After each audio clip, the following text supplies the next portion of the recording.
again to bring you a special news bulletin. Our fourth quarter unit is studying the Holocaust in World War II. So to do some background, we decided to look at and analyze FDR's infamous speech after Pearl Harbor. We talked about the importance of being able to analyze a primary document. What is a primary document? Andrew. Something that has information that came from the time.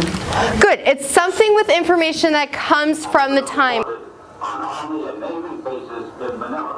So they listened for the attack that happened and then also the speech that was going to be made by the president later that day. So each student had their own copy, and as they were listening, they were asked to identify words they didn't know. They were asked to write question marks next to anything they didn't understand or needed clarification on, a question or an exclamation mark next to anything that was surprising or new, and they had to star wherever they heard applause in the speech.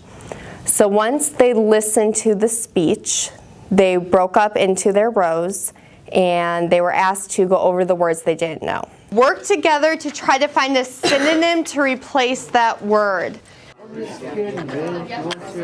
were supposed to come up with a synonym for any of the words that were challenging to them.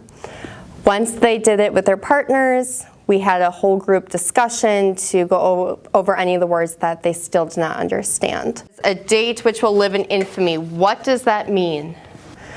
Once we broke down the vocabulary, we then went and focused on a specific section of the speech that was challenging for them. Share what you still have questions about, and then share what stood out to you.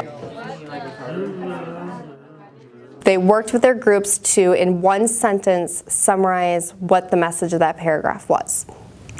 Once we discussed that as a class, then they had specific questions that they needed to answer. So, for example, they needed to identify the author's purpose. Why do you think it was meant to persuade, Ben? Because President Roosevelt wanted to have Congress declare war. We specifically analyzed the Aristotelian appeals of logos, ethos, and pathos.